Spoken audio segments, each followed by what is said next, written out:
Alhamdulillah alladzi allafa baina qulubina fa asbahna bi ni'matihi ikhwana. Asyhadu an la ilaha illallah wahdahu la syarikalah wa asyhadu anna Muhammadan abduhu wa rasuluh alladzi qamana wa balagha risalah wa nasahal ummah wa jahada fillahi haqqa jihadih. Amma ba'du. Faqala Allah Ta'ala fil Qur'anil Karim wa huwa asdaqul qailin.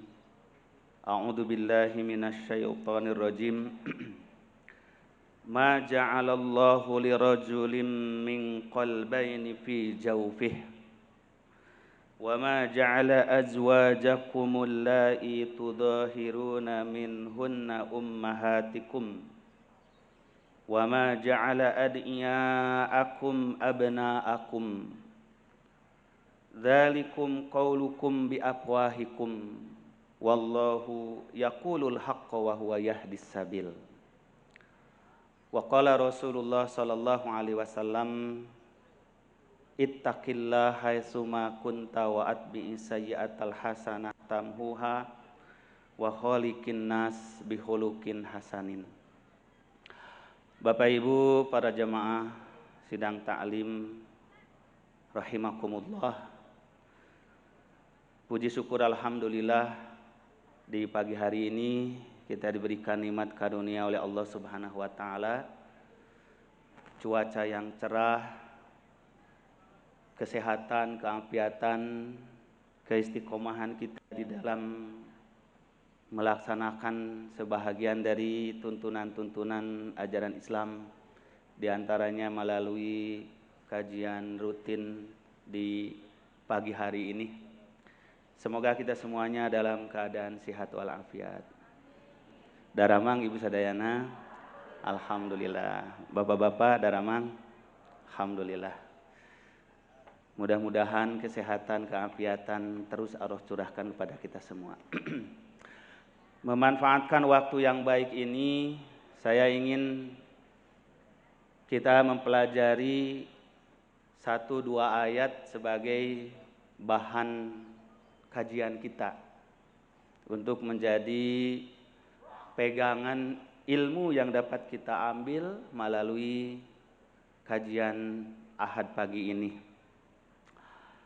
Saya bacakan dari surah Al-Ahzab atau surah yang ke-33, ayat yang ke-4 dan yang ke-5. Mudah-mudahan kita bisa mengambil butiran mutiara ilmu yang terkandung di ayat ini. Allah firmankan kepada kita semuanya, ma ja'alallahu lirajulin min qalbaini fi jawfihi. Tidaklah Allah jadikan bagi seseorang itu ada 2 hati, ada 2 kolbu fi jaufihi di dalam dadanya. Wa ma ja'ala azwajakumul la'i tudahiruna minhunna ummahatukum. Dan tidaklah Allah menjadikan istri-istri kamu yang kamu dihar menjadi ibu-ibu kamu. Wa ma ja'ala ad'iyaakum, dan tidaklah Allah menjadikan anak-anak angkatmu abna'akum menjadi anak-anak aslimu. Firman Allah, tidaklah anak angkat menjadi anak asli, anak kandung. Dzalikum qaulukum bi afwahikum, itu hanyalah kata-kata kamu, ucapan kamu dengan mulut kamu. Wallahu yaqulul haqq, sedangkan Allah mengatakan yang sebenarnya. Wa huwa yahdis sabil, dan dia Allah akan menunjukkan jalan yang lurus. Ud'uhum li'abaihim, panggillah anak-anak itu dengan bapak-bapak mereka. Tidak boleh anak angkat yang dipanggil dengan bapak angkatnya. Huwa aqsatu indallah, itulah yang lebih adil di sisi Allah. Fa ilam ta'lamu aba'ahum, kalau kalian tidak tahu siapa bapak-bapak mereka, fa ikhwanukum fiddin, maka itu menjadi saudara kamu seagama. Panggillah ikhwah din. Wa mawalikum, dan menjadi maula-maula kamu. Ini maula si fulan, ini maula si fulan. Artinya adalah mantan budak, mantan hamba sahaya yang dimerdekakan oleh tuanya disebut maula si fulan, karena tidak diketahui orang tuanya. Walaisa alaikum junahun fima akhtatum bih, dan kalian tidak berdosa apabila kalian salah. Walakin ma ta'ammadat qulubukum, tetapi yang berdosa itu yang disengaja oleh hati kalian. Wa kana Allahu ghafurur rahima, dan Allah Maha Pengampun lagi Maha Penyayang. Nah, Bapak Ibu yang dirahmati oleh Allah, ini ayat dalam surah Al-Ahzab, di antara ayat-ayat yang mengoreksi, yang meluruskan budaya dan tradisi yang buruk sebelum Islam. Jadi Islam hadir, salah satunya adalah mengokohkan tradisi, mengokohkan budaya, adat kebiasaan yang baik, yang sesuai dengan syariat, tapi juga melarang, menghapuskan, menggantikan budaya-budaya dan tradisi-tradisi yang buruk. Nah, apa di antara budaya-budaya tradisi yang buruk ini? Kita akan pelajari di antara ayat ini. Untuk nanti menjadi contoh bahwa kita di dalam mengembangkan dakwah juga ada adat-adat budaya, ada tradisi-tradisi kebiasaan yang buruk yang harus dihapus, tapi ada budaya-budaya yang baik yang harus dipertahankan. Karena sejalan dengan ajaran Islam. Nah, apa di ayat ini, Ibu Bapak yang dirahmati Allah, firman Allah, ma ja'alallahu lirajulin min qalbaini fi jawfihi.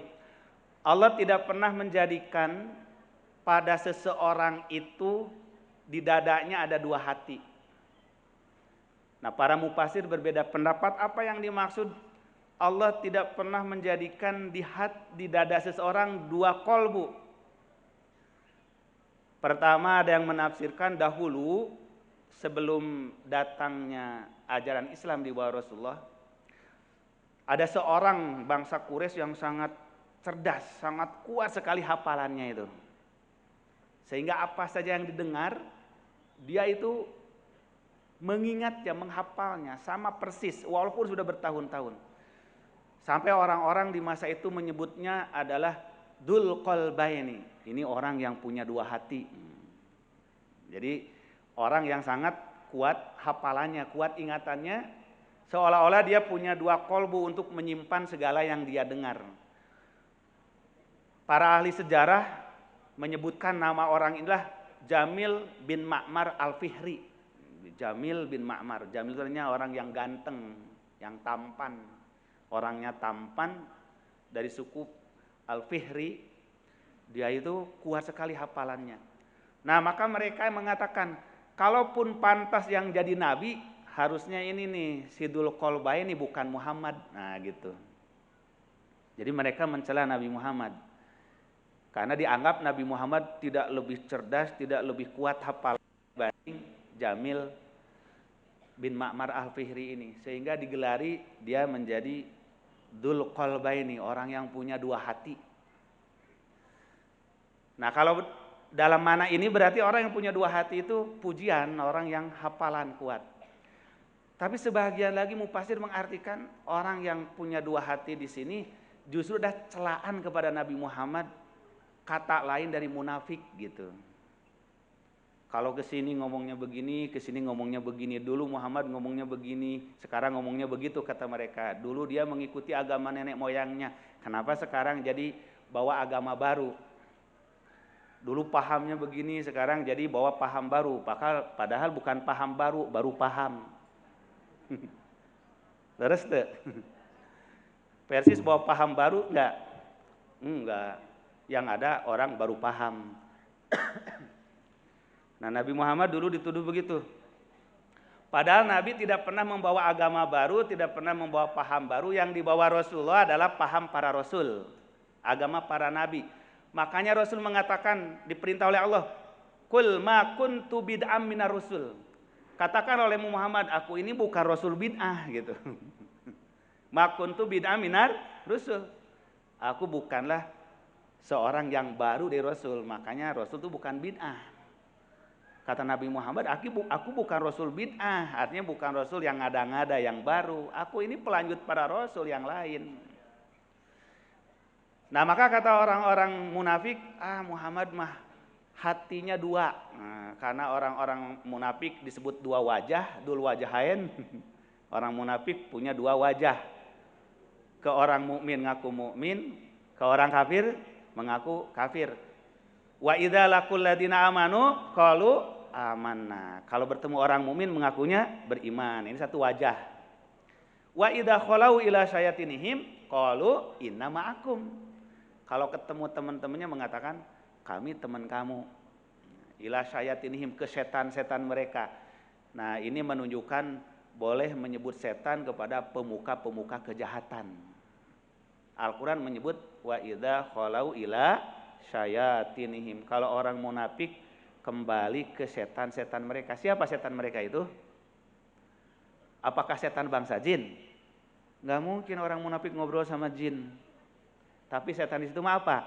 Pemuka-pemuka kejahatan, pemuka-pemuka kekufuran. Kalau orang munafik kembali kepada pemuka-pemuka kekafiran mengatakan qalu inna ma'akum.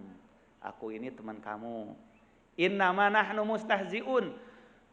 Kami hanya bercanda saja ngaku beriman di hadapan Muhammad, di hadapan para sahabatnya. Nah, jadi ini disebut wajahain, punya dua wajah. Keluar dinampakkan wajah iman, pada dalamnya wajah kufur. Maka disebut menipu Allah.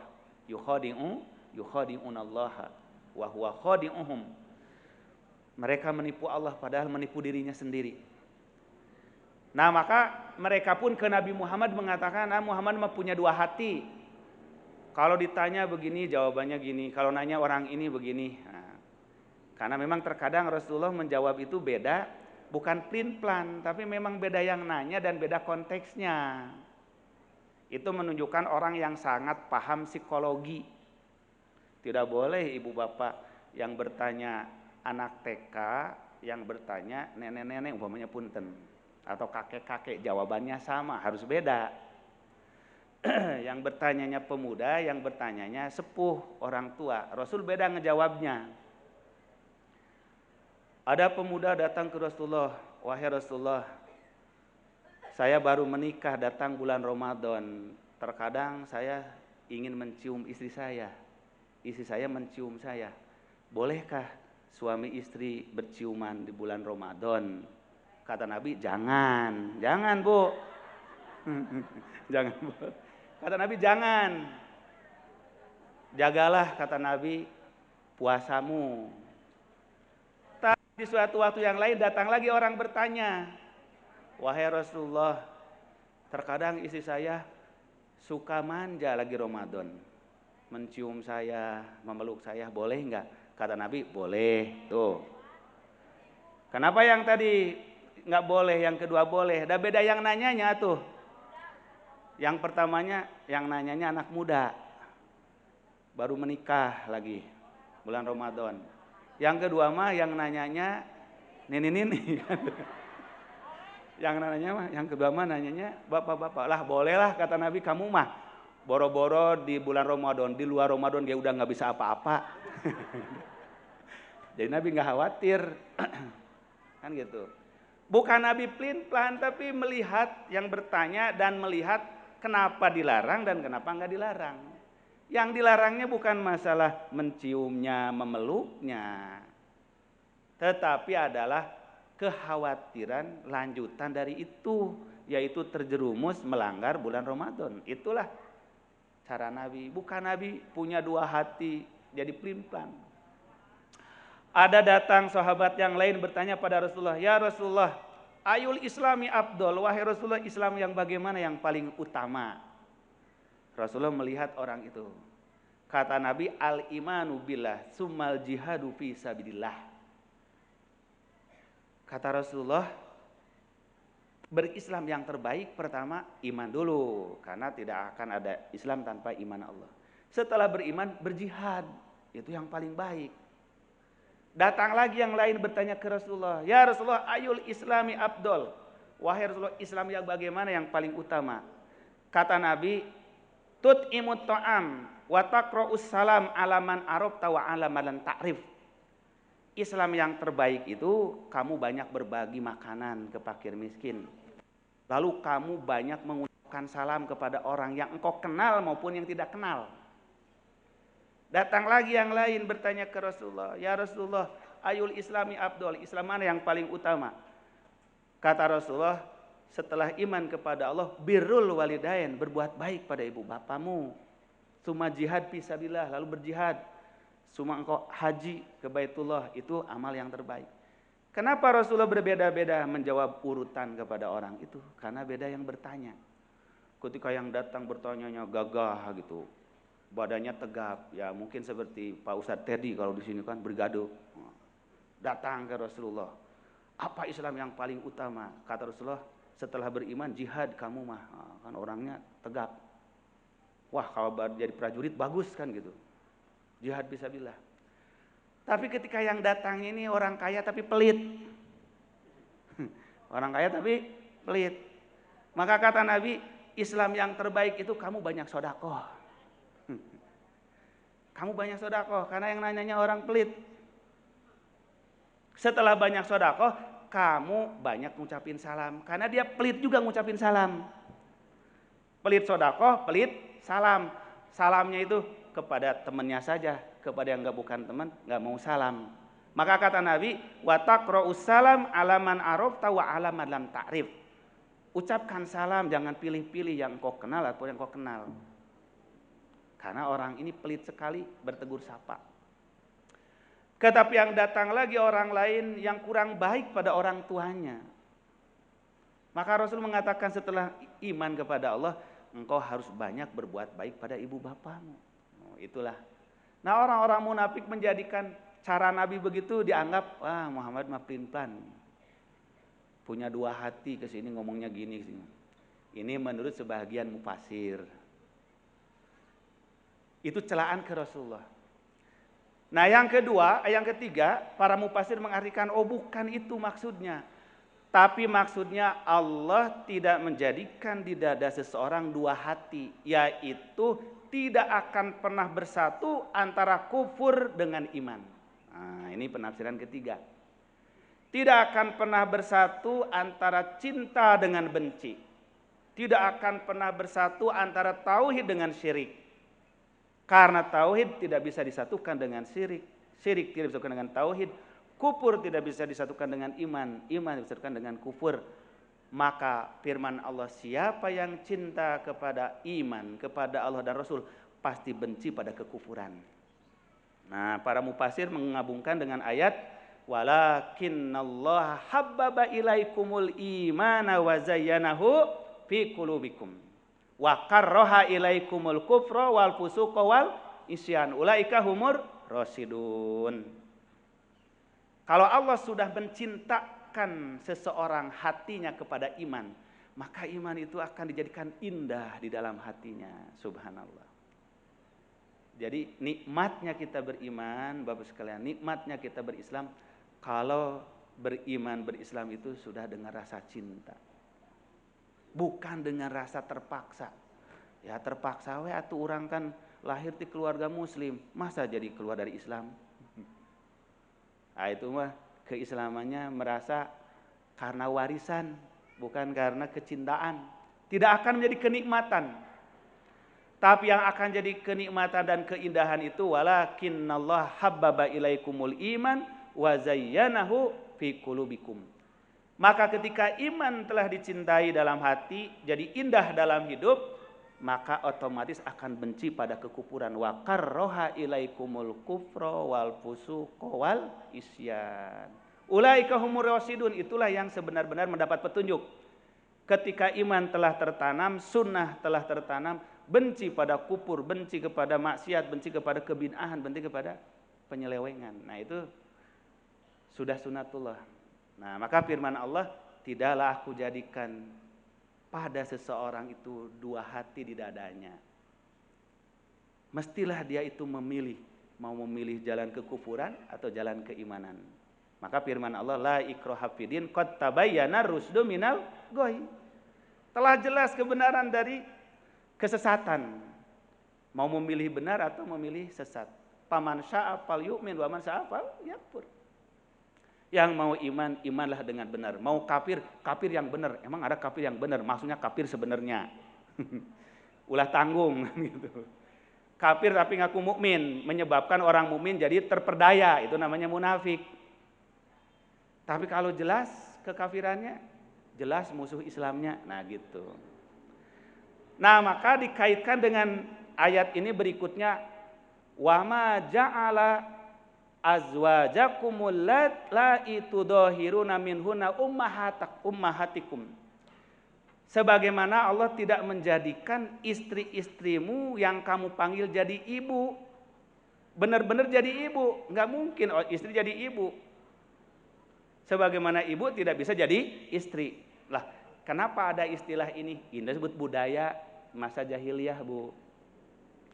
Salah satu tradisi jahiliyah ini, kalau seorang, Bapak Ibu sekalian, suami ribut dengan istrinya, atau bahasa kitanya itu konflik. Nah, seorang istri konflik dengan suaminya. Suaminya itu tidak mau mencerai, tapi sudah tidak cocok dengan istrinya, atau sudah tidak mau lagi tidur dengan istrinya. Maka ada tradisi di masa jahiliyah menjadikan istri sebagai ibu dengan mengatakan, anti kadohri ummi, aku jadikan kamu seperti punggung ibuku. Jadi timbul istilah anti kadohri ummi. Timbullah disebut dalam Islam hukum dihar. Dihar. Dihar itu dari dohrun. Dohrun itu artinya punggung. Dohrun itu artinya punggung, tonggong. Sedangkan kalau di doma jadi duhrun, duhur. Matahari di tengah-tengah langit sehingga menyoroti punggung bumi, disebutlah duhur. Kalau siang-siang makan, Bapak Ibu sekalian, namanya dahar.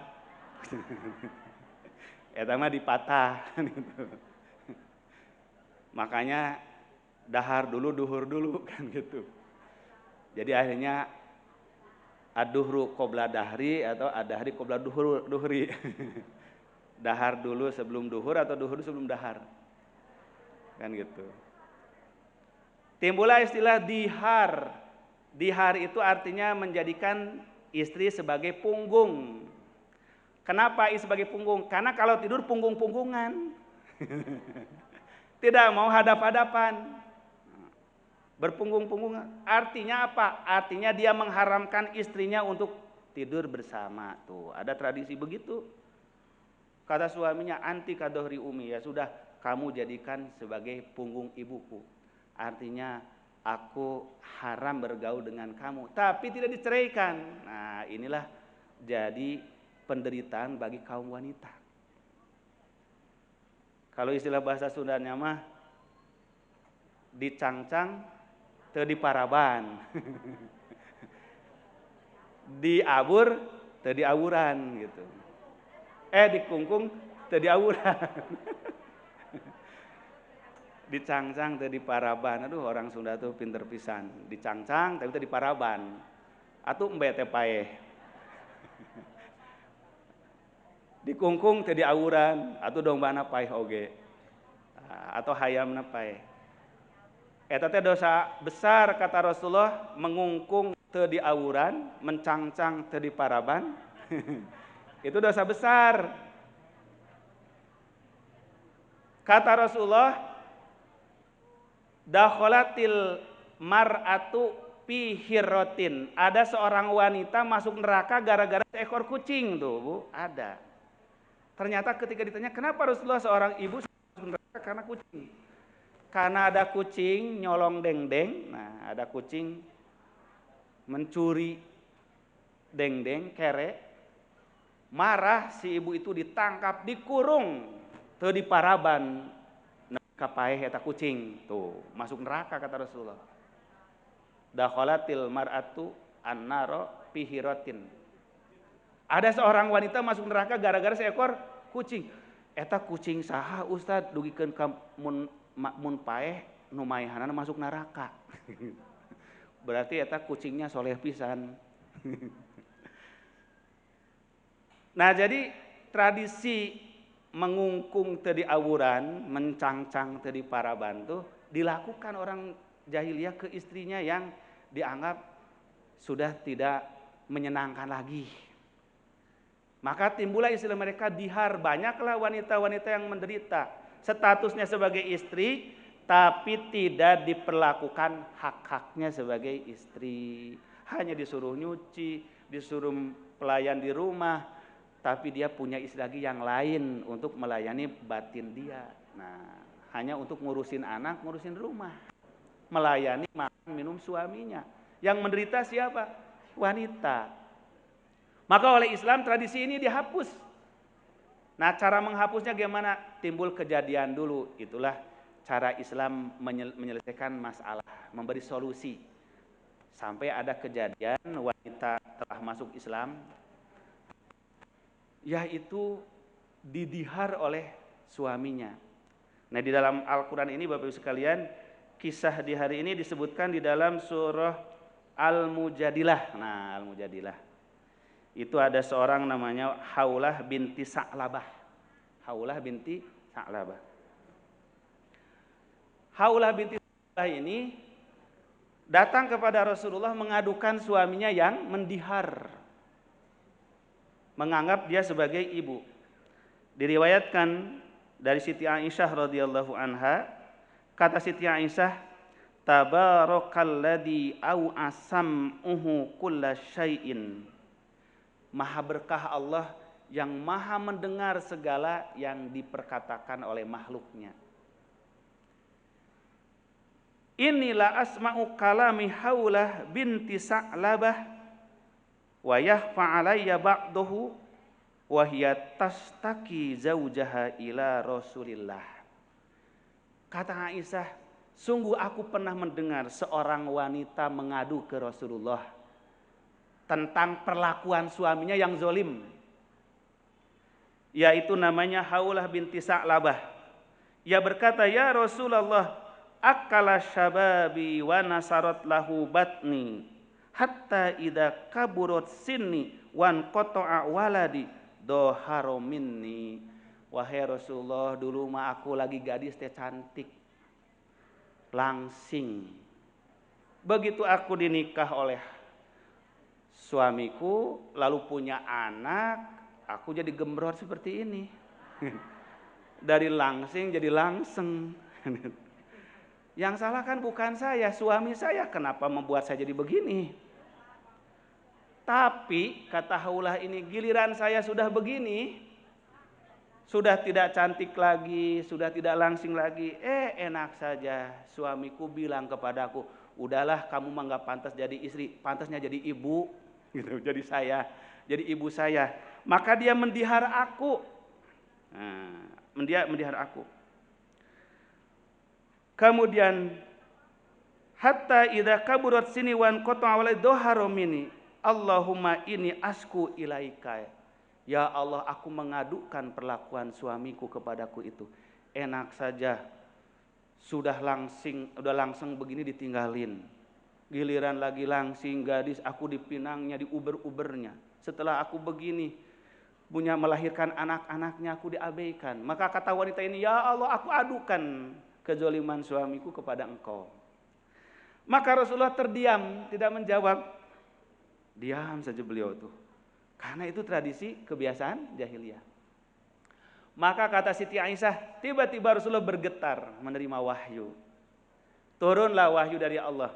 Qad sami Allahu qaulal lati tujadiluka fi zawjiha wa tashtaki ila Allah wallahu yasma'u tahawurakuma innallaha sami'un basir.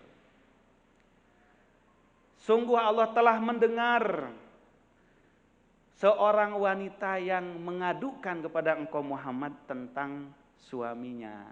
Subhanallah. Jadi diadukan. Makanya Siti Aisyah sampai berkata, maha berkah Allah yang mendengarkan percakapan seorang wanita yang mengadu ke Rasulullah. Ini Bu, kedudukan mulia kaum wanita di sisi Allah.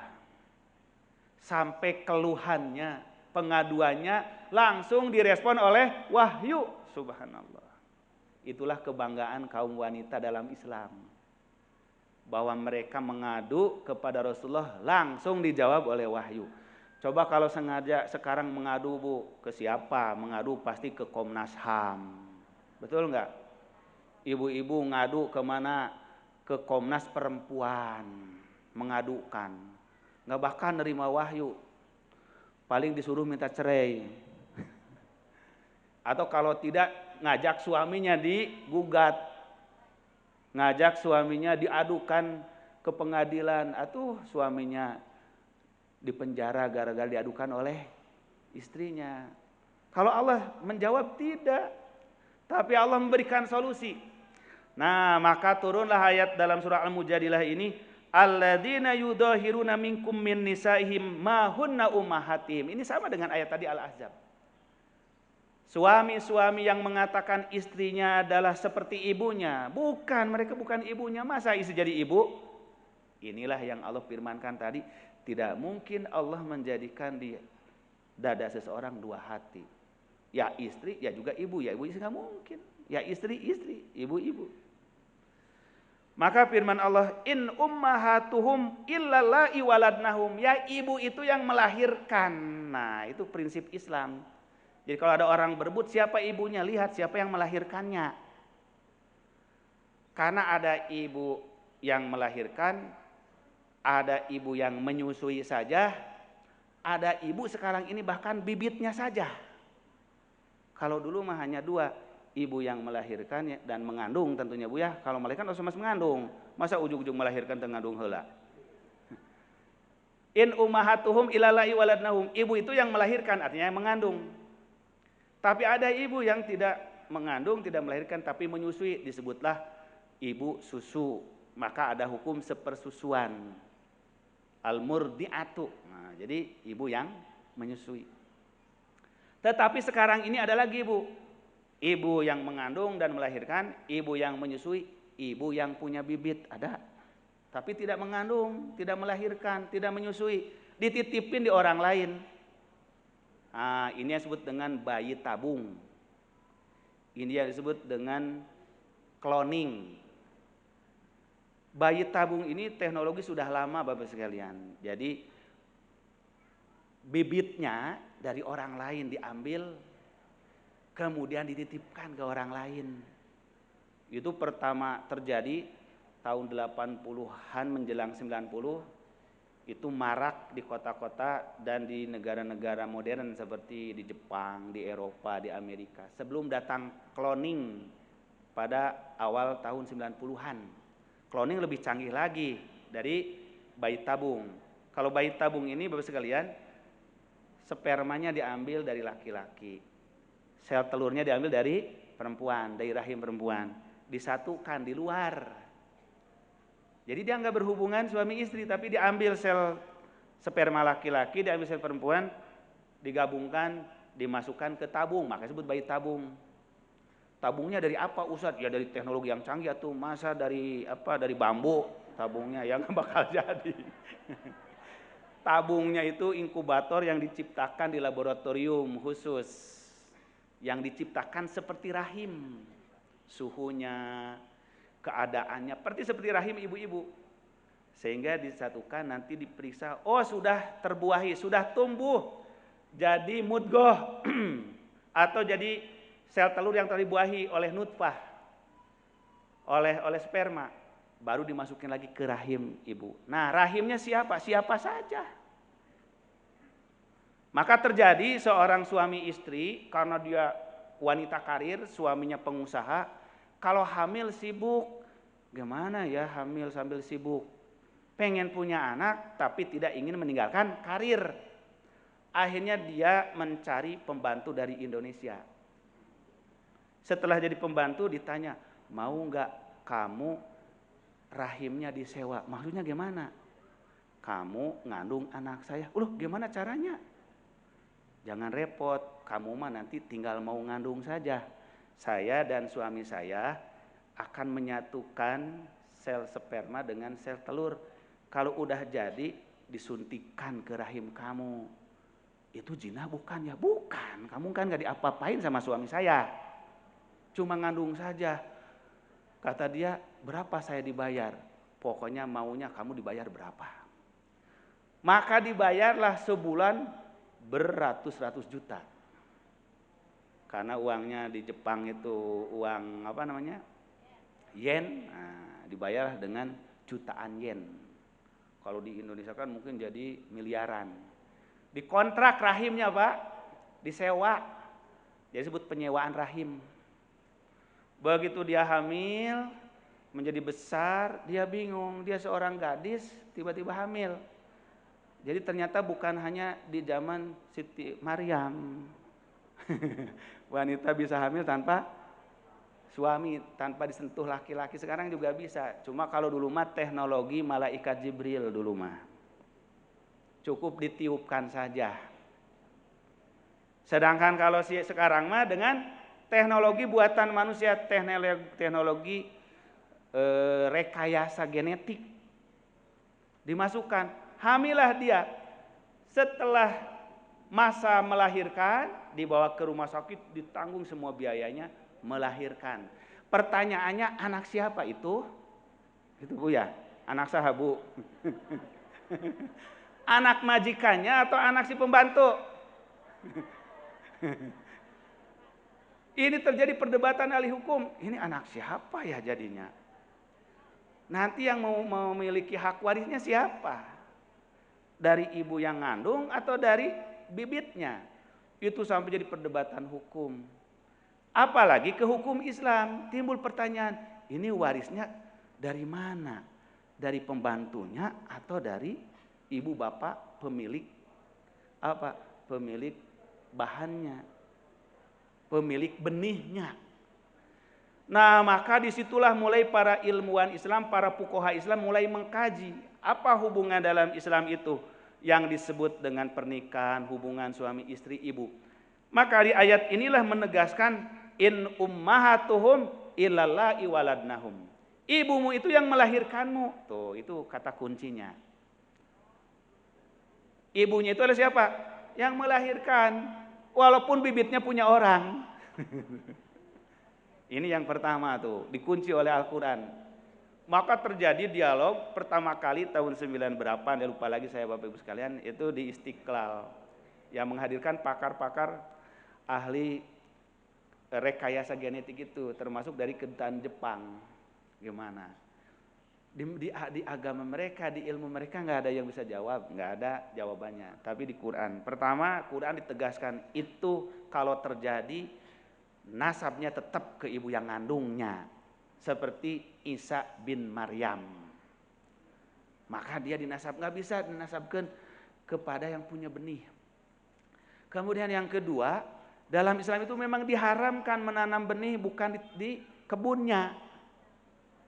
Nanam benih bukan di kebun miliknya. Makanya Al-Quran mengatakan, nisa'ukum harsul lakum, fa'tu harsakum anasyi'tum. Istri-istrimu itu laksana ladang bagimu, kebun bagimu, datangilah kebun itu sesukamu. Maka dalam hadis yang menafsirkan ayat itu Rasulullah mengatakan, istri itu adalah ladangmu, maka janganlah kamu menanam benih bukan di ladangmu. Maka artinya perbuatan seperti itu dalam ajaran Islam itu artinya haram, tidak boleh. Tuh. Tidak boleh, walaupun itu suami istri.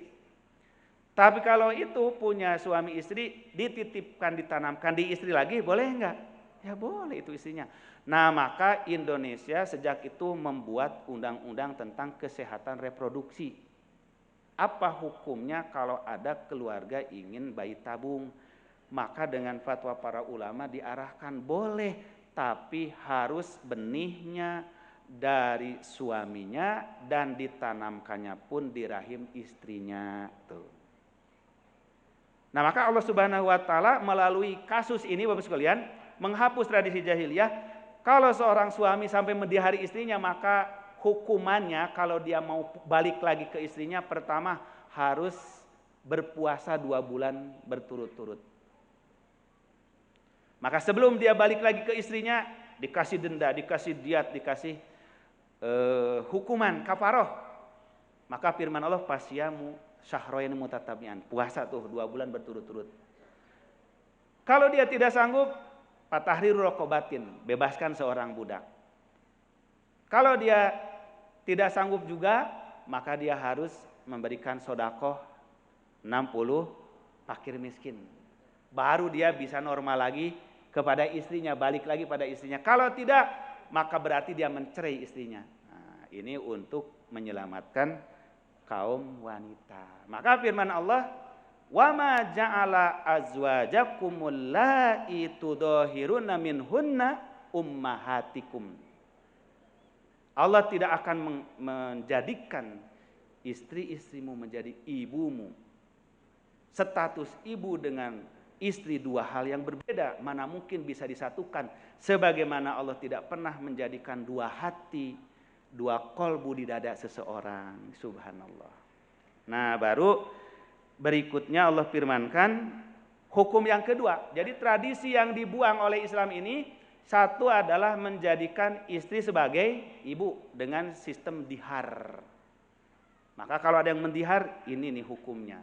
Jadi hukum Islam ini turun untuk meluruskan, memperbaiki dan menghapus tradisi yang buruk.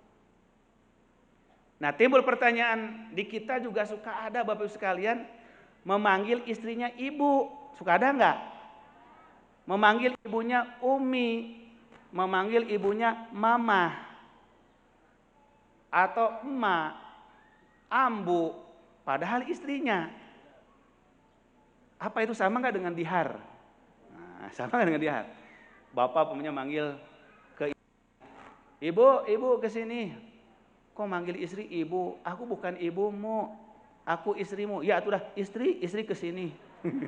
Da teu raoseun atuh. Leres teu? Umi kesini. Loh, aku bukan umimu. Aku zaujatuk. Aku istrimu. Ya, jauh-jati kesini. Teu enakeun. Maka sampai ada orang berpendapat haram memanggil kepada istri umi. Haram memanggil ke istri ibu. Haram memanggil ke istri emak. Sebagaimana istri tidak boleh manggil ke bapaknya, ke suaminya bapak, abi. Aduh, kumaha tuh Ustaz? Ini mah udah kebiasaan. Ada yang mengharamkan, Bu, sampai berubah semuanya sekampung manggilnya. Biasanya manggil emak, akhirnya mah enggak cenah panggil ngaranna we si eta. Gitu. Manggil suaminya si eta gitu. Sampai begitu. Nah, ini perlu diluruskan. Maka para ulama membuat kaidah tentang adat. Pertama, kaidah tentang adat itu al-adatu muhakkamatun. Ari adat teh dijadikan pertimbangan hukum. Tidak boleh satu adat dengan satu adat lain dihukumkannya sama. Harus lihat dulu. Karena kalau adat itu bisa jadi di suatu tempat dianggap sopan, di tempat lain dianggap buruk, di tempat lain dianggap baik, di tempat lain dianggap jelek. Itu adat. Bisa juga seseorang menyebut ibu di suatu tempat maksudnya emak yang melahirkan. Bisa jadi menyebut ibu maksudnya ngaibukeun anak-anakna. Leres teh? Tuh. Itu adat. Adat masyarakat Timur Tengah dengan adat masyarakat Indonesia itu berbeda. Makanya di sana suami tidak pernah manggil istrinya umi atau memanggil istrinya zaujati, tapi langsung manggil istrinya nama. Itu sopannya begitu. Rasulullah manggil Aisyah panggilannya apa? Ya Aisyah we. Kalau panggil ya Humairo itu panggilan manjanya. Tapi kalau sehari-harinya manggil ya Aisyah, ya Khadijah, itu sopannya di situ. Kalau di sini suami manggil ke istrinya namanya, tidak sopan. Tuh, itu namanya adat. Begitu pula istri memanggil suaminya namanya saja langsung, ya Mahmud, ya Hasan, ya Husain, gitu panggilan. Kalau di sini ke suami nggak sopan begitu. Oh, itu beda. Tradisi berkeluarga di Indonesia ini dipengaruhi oleh tradisi penjajahan Belanda, di mana kalau memanggil pasangan itu dikaitkan dengan suaminya, sehingga disebut Nyonya Hasan. Nyonya Hasan teh istrinya mah istrinya Pak Hasan, maka tetangganya manggil Ibu Hasan. Terus deh. Oh. Apa artinya ibunya Pak Hasan? Bukan. Lamun di Arab mah Bu Hasan teh ibu na Pak Hasan. Kalau di urang mah Bu Hasan teh istrina Pak Hasan. Benten teh? Nah, benten. Jadi kalau di kita memanggil Umi, memanggil Mama, memanggil emak, itu maksudnya mengumikan, memamahkan, memakan anak-anak. Itu beda. Nah, maka disinilah berlaku yaitu al-adatu muhakkamah. Adat menjadi dasar penetapan hukum. Tidak didihar. Waduh, berarti selama ini kita telah mendihar istri. Karena tiap hari manggilnya Umi, tiap hari manggilnya Mama. Ini tidak seperti itu. Ah, inilah dimaksud dengan adat. Maka Islam mengakui adat Indonesia, manggil ke istrinya Umi tidak apa-apa, manggil ke istrinya Mama. Tidak harus jadi rubah ngikutin budaya yang lain, karena al-adatu muhakkamah, diterima. Nah, sekarang ini Bapak Ibu sekalian, malah yang harus kita perhatikan, tidak boleh tradisi atau adat yang melanggar syariat, seperti menasabkan anak jadi ke ibunya tanpa ke bapak. Ini tradisi Eropa, tradisi barat yang liberal. Jadi masuk ke tradisi kita. Coba Bapak Ibu sekalian, kalau ke bank mau meriksa rekening, yang ditanya bapak apa ibu? Ibu. Siapa cenah nama ibu kecilnya apa? Udah nggak ditanya sekarang bapak mah. Ibu. Walaupun waktu ngisi mah disebut juga bapak, tapi kalau ketika dicek yang ditanya siapa? Ibu. Apa sebabnya? Itu dipengaruhi tradisi budaya Eropa yang liberal, di mana banyak orang punya anak tanpa punya suami. Jadi anak teh kur boga bapak, boga emah hungkul teh boga bapak. Matak di akte teh ibu nah hungkul nu aya single fighter teu aya bapaknya. Sah, lamun di urang mah moal dibere akte kelahiran lamun teu aya bapana, sabab urang masih menggunakan hukum Islam. Tetapi dalam hal tertentu sekarang sudah mulai begitu. Tidak ditanya bapak tapi ditanya teh ibu. Naon sababna? Sabab ari pergaulan masyarakat liberal mah seorang wanita bisa gaul bebas serumah tanpa menikah, punya anak. Nah, ketika anaknya ditanya siapa bapaknya, nggak tahu banyak bapakna teh. Susah. Jadi ketika rek diaktekeun teh, bapana nu mana? Aya 5 ieu teh, Pak. Duka nu mana nu jadi ieu teh? Nah, itu penyebabna teh. Jadi we nu dipake teh naon? Ibuna hungkul. Sabab ari ibu mah moal pahili, Bu. Aya teu anak nu dilahirkeun ibuna 2. Aya teu, Bu? Moal aya, nya sapotong ewang. Sapotong ku tatanggi palih dieu, sapotong palih itu moal aya. Tapi kalau anak lahir bapana leuwih ti 2 aya teu? Aya. Itulah tradisi kumpul kebo. Itulah tradisi kepergaulan bebas masyarakat liberal, masyarakat yang tidak beragama. Maka yang mereka tanya bukan bapaknya bisa tersinggung atau bisa hese neanganana.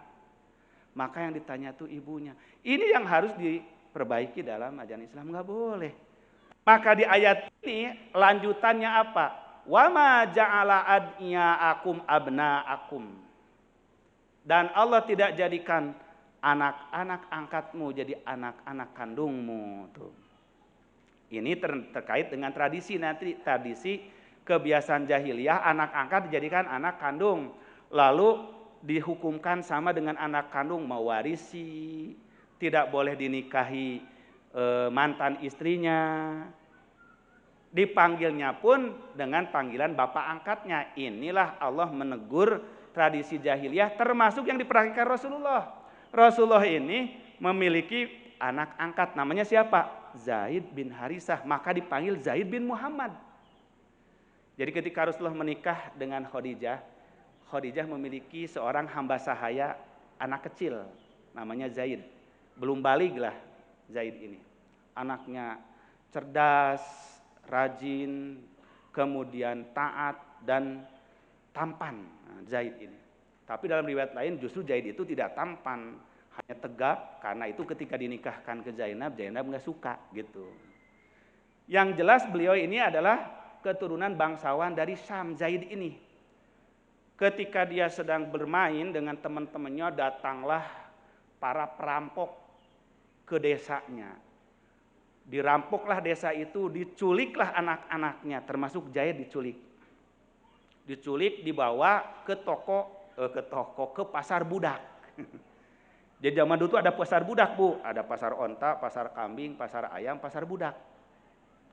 Jadi yang dijajakan itu bukan kambing tapi manusia. Manusia hasil penculikan, hasil perampokan. Jadi budak namanya, dijual belikan.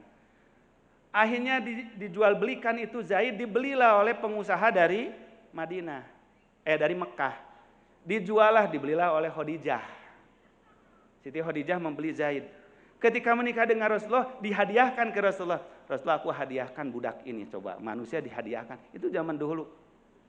Jadilah Zaid ini budak Rasulullah. Tapi Rasulullah mencintai Zaid. Beliau bebaskan Zaid itu. Jadi merdeka. Ayahnya ini di Syam, di Suriah, terus-terusan mencari-cari bertahun-tahun tidak ketemu. Sampai syairnya ayahnya ini menjadi terkenal, dicatat oleh para penyair jahiliyah. Bakaitu li Zaidin walam adri ma fa'ala. Aku selalu menangis, kata ayahnya, karena putraku Zaid. Aku tidak tahu apa yang dia lakukan. Ada di mana dia? Ahayun fayurja am atahudunahul ajal. Apakah dia masih hidup sehingga aku masih berharap, ataukah dia sudah mati, kata ayahnya. Keliling ke tiap kampung, ke tiap desa, ke tiap kota menanyakan, apakah kalian pernah melihat orang yang merampok putraku, menculik putraku. Setelah bertahun-tahun mendengar berita dari para pedagang di Mekah, ada anak yang mirip kamu cari itu di Mekah. Penasaran dia, dengan keluarganya berangkatlah ke Mekah mencari. Ketika telah berhari-hari mencari di Mekah, datanglah dia ke halaman rumah Rasulullah di Mekah. Dia melihat ada seorang remaja yang sedang mengangkut air. Nah, sedang memindah-mindahkan air dari girobah atau dari ember ke tabung yang besar di halaman rumahnya. Nah, Zaid itu melayani Rasulullah mencari air. Si ayahnya ini udah curiga, jangan-jangan ini Zaid, mirip. Tapi karena udah lama gak ketemu, dia bertanya, wahai gulam, siapa namamu? Kata dia, nama saya Zaid. Kaget bapaknya itu. Tapi dia masih ragu. Zaid putranya siapa? Zaid putranya Sabit. Zaid putranya Harisah. Harisah bin siapa? Disebutkan kakeknya. Dipeluklah itu Zaid. Oh, kamu anakku. Bapak telah mencari-cari bertahun-tahun. Kata dia, lihatlah ini bapak, lihat. Barulah Zaid mengenalnya. Ini pamanmu, ini pamanmu. Siapa yang memiliki kamu sekarang? Muhammad, dia seorang Rasul. Nah, maka dibawalah kepada Nabi, berkumpullah di ruang rumah Nabi. Kata bapaknya Zaid, wahai Muhammad, ini putraku bertahun-tahun aku cari, dia diculik oleh para perompak, dijadikan budak. Sudikah engkau memberikan kepadaku, aku bayar berapapun harus aku menebusnya. Kata Nabi Muhammad, aku tidak akan meminta tebusan, tanyalah kepada dia. Apakah ingin ikut kepada kamu atau ikut pada saya? Nah, maka Rasulullah menyuruh, wahai Zaid, sekarang kamu telah mengetahui bapamu dan keluargamu, dan telah mengetahui kedudukan aku. Mau dengan siapa engkau bergabung?